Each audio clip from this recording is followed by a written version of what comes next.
ආයිබෝවන් කිවතුවගාවයි නිරෝගී දිවියයි මං අද ඔයාලට පෙන්වන්න යන්නේ මගේ අලුත්ම ව්‍යාපෘතිය අලුත්ම ගෙවතුවගා ඒකකය මේක පිහිටලා තියෙන්නේ හෝමගම මාගම්මන කියන ප්‍රදේශයේ හෝමගම ප්ලාන්ටේෂන් කියවට කමක් නැහැ ඊට පස්සේ මේකේ විවිධ වර්ගයේ පලා වර්ග ඊට පස්සේ කෙසෙල් හැම බින් අඟලක්ම ප්‍රයෝජනට ගන්න පුළුවන් ආකාරයට ගෙවතුවගාව ලස්සනට කෙරීගෙන යනවා.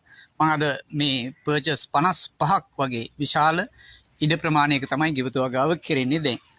එතකොට බලා ගන්න මම විවිධ කොච්චි වර්ග තියෙනවා මිරිස් බෝන්චි දැන් තාම මේ හදාගෙන යන අවස්ථා පිළිවෙලට වැඩ ටික කෙරීගෙන යනවා.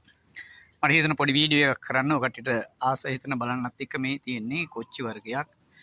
ඊට පස්සේ දැන් ඔය බෝන්චි ආදිය හැදීගෙන එනවා ක්‍රමන් කොච්චි වර්ග මේ තියෙන්නේ තවත් කොච්චි ගහක් දැන් ඒක ශාස්ත්‍රීයව හොඳට අස්වැන්න ලබා දෙන අවස්ථාවක් තමයි දැන් ලැබෙන්නේ.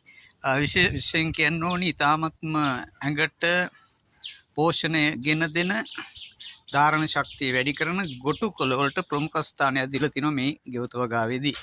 ඒ අතර ගෙවතුවගේ ප්‍රමුඛම ස්ථානයක් තමයි අපිට මේ පොහොර ටික හදාගන්න එක මේ විශාල කොම්පෝස්ට් එකකයක් තමයි මෙතන තියෙන්නේ. මේක සම්පූර්ණයෙන්ම වැහෙන්න අවශ්‍ය කුකුල් පොහොර ඊට පස්සේ මේ වත්තේ අයින් කරන සියලුම දේවල් වටපිටාවේ අයින් කරන සියලුම දේවල් දාලා තමයි මේක හදලා තින්නේ.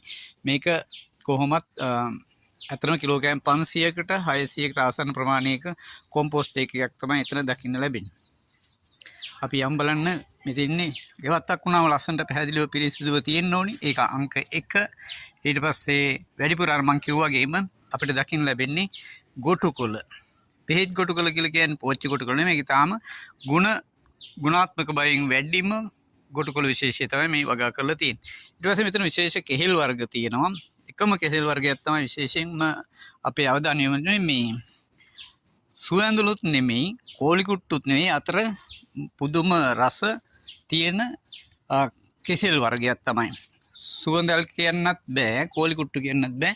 මේ තියෙන්නේ ඒ කෙහෙල් කැනක්. මේක ඊටාම රසවත් ඉල්ලුම වැඩි සෑහෙන ඉල්ලුමක් තියෙනවා. මේ ගෙවතුවගාවේ විශේෂයෙන් අපිට අවශ්‍ය දේවල් අපි නිෂ්පාදනය කරගන්න අතරම අනෙකුත් දේවල් ඉතිරි අතිරික්තය විලඳ පොළට නිකුත් කරන්න ක්‍රියාත්මක වෙලා තියෙනවා මේ වෙනකොට.